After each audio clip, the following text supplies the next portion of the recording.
Hi, this is Yolanda Van Veen, and in this segment we're going to talk about how to grow grass in poor soil. Well, my philosophy on that is I've lived in a lot of different places and tried to grow grass in a lot of different situations. And wherever I've grown grass, I've come to the conclusion, don't really worry about the soil that you have right now, because whatever you have, it's better to work on top of it anyway.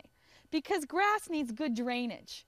And even if you have good soil where you're at, it wouldn't hurt to put a layer of leaves, a layer of compost, a layer of potting soil above that before you grass seed it.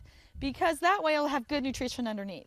Even if you've got big spots of clay that you want to fill in, and if I put seed right on top of it, it's not going to do a lot because it'll just wash away because it's like putting it on cement. All you have to do is put a couple inches of potting soil or compost on top of that spot, and every spring and every fall, put lots of grass seed, rake it into that compost, water it well, and you'll find that grass will grow lush on top of any soil. So it really doesn't matter what type of soil you have.